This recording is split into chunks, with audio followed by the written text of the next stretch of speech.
Вадик Дымов стоял на платформе заброшенной станции метро и смотрел в кромешную тьму тоннеля. Было холодно и влажно. С огромной скоростью по рельсам мчался странный красный поезд с гигантскими зубами. Это был поезд-пожиратель. Проезжая мимо платформы, монстр замедлил ход, глаза поезда сузились, а рот растянулся в зловещей улыбке. В окне одного из вагонов Вадик увидел свою девушку. Она стучала в стекло и кричала.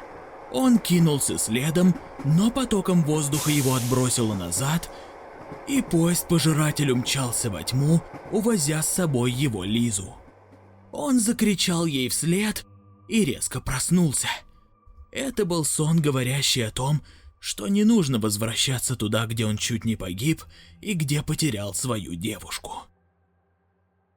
Спустя несколько часов Вадик и еще 3 человека стояли у входа в заброшенную станцию метро. Он не был тут год с тех пор, как поезд-пожиратель украл его невесту. И вот теперь вернулся сюда снова, потому что только он знал, как попасть на заброшенную станцию метро, и только ему были известны самые интересные маршруты. Парень был проводником в подземелье. Год назад Вадик дал себе слово, что больше никогда сюда не спустится. Но 3 состоятельных друзей предложили ему деньги, от которых он не смог отказаться.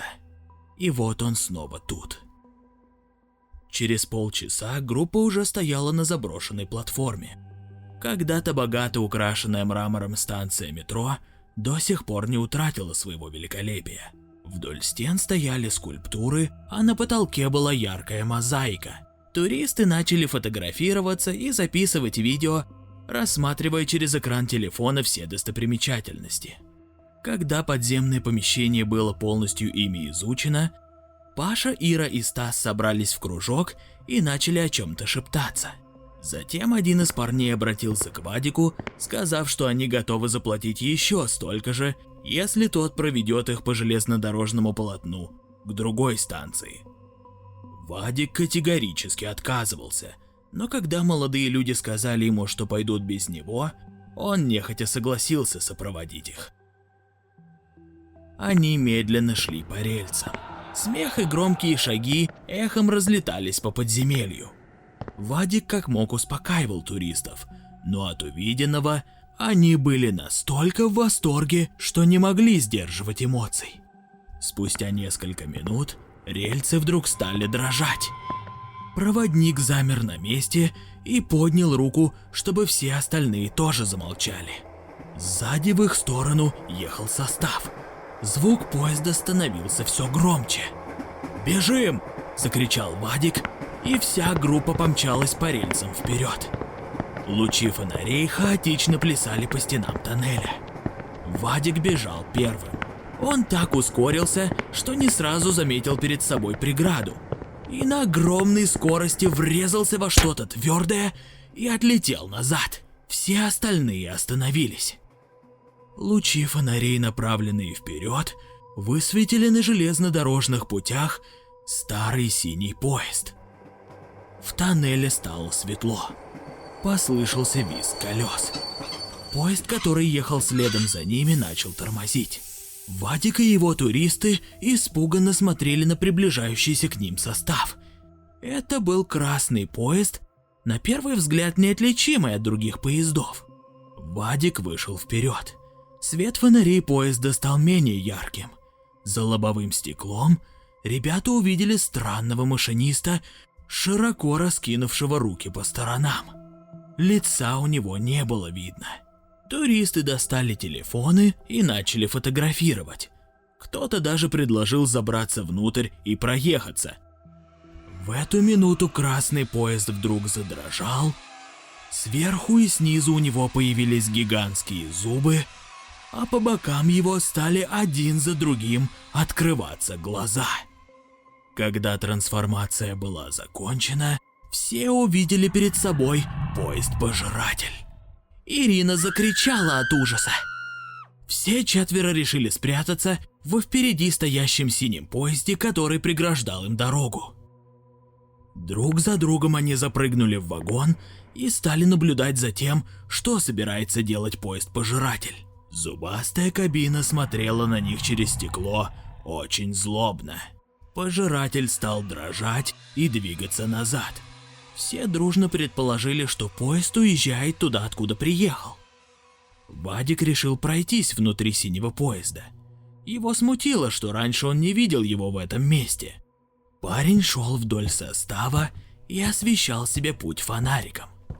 Спустя какое-то время он стал замечать, что в поезде тут и там валяется одежда, сумки, телефон и даже игрушки. Инструктор сдвинул брови. Это было подозрительно. Вадик зашел в еще один вагон и увидел скелеты каких-то животных. Разгадка ударила его словно током. Они внутри еще одного поезда-пожирателя. Он развернулся и побежал в сторону кабины, где были его туристы. Но дверь в нее была заперта. Были слышны душераздирающие крики, молящие о помощи. Вадик со всей силы стал пинать дверь. После нескольких ударов та поддалась и приоткрылась. Он обеими руками вцепился в ее края и рванул на себя. Пол кабины поезда превратился в зыбкое болото, в котором тонули его туристы.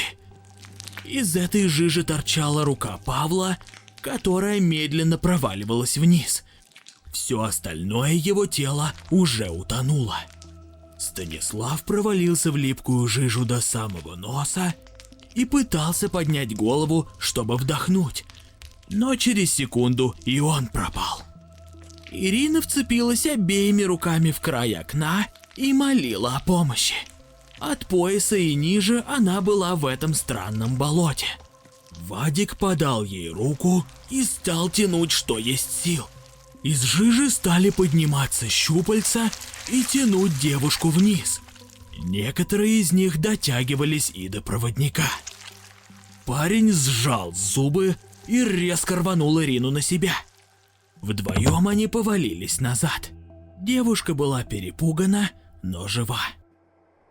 Не успели молодые люди прийти в себя, как внутри поезда загорелись огни, и он начал набирать ход. Вадик заметил, что пол поезда снова стал обычным и твердым. И за это время появился нарост в форме машиниста. Сомнений в том, что они внутри еще одного поезда-пожирателя, не осталось. Их состав на полном ходу куда-то мчался. Молодые люди стали пробовать открыть двери или окна, но ничего не получалось. Впереди они увидели тот самый красный поезд, от которого убегали вначале. Он мчался им навстречу с огромной скоростью. С минуты на минуту должно было произойти столкновение. Ирина уже пришла в себя.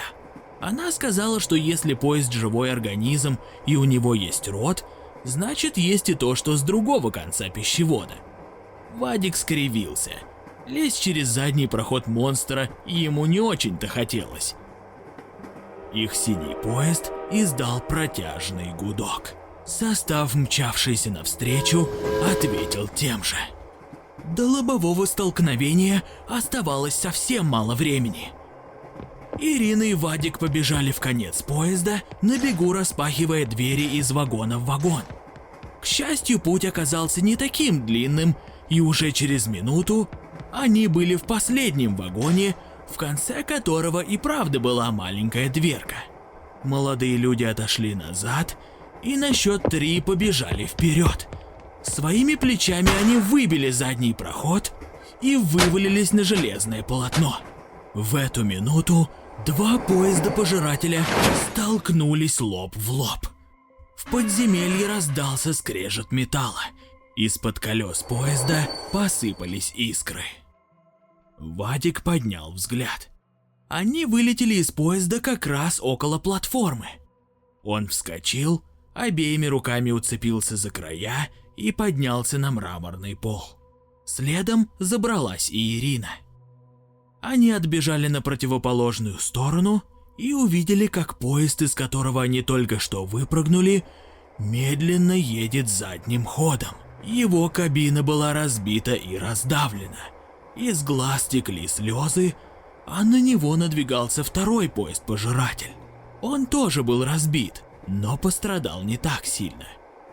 Когда оба монстра оказались морда к морде посередине станции, красный поезд, как огромная гусеница, поднялся передней частью вверх и всей своей массой рухнул на голову синего пожирателя, в котором погибли Павел и Станислав. Раздавленный поезд затрясся и замер. Монстр-победитель издал победный вопль. Глаза его стали коситься в сторону людей, но стоя на станции, они были в безопасности.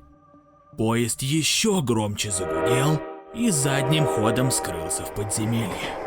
Ирина и Вадик еще какое-то время смотрели ему вслед, а потом пошли в сторону выхода, все еще переваривая гибель Павла и Станислава, тела которых остались где-то внутри поезда-пожирателя. Если тебе понравилась эта история и ты хочешь как можно больше крутых видосов на канале Аниматор, то обязательно ставь лайк под этим видео, пиши комменты, подписывайся на наш канал и не забудь нажать на колокольчик. Оставайся с нами!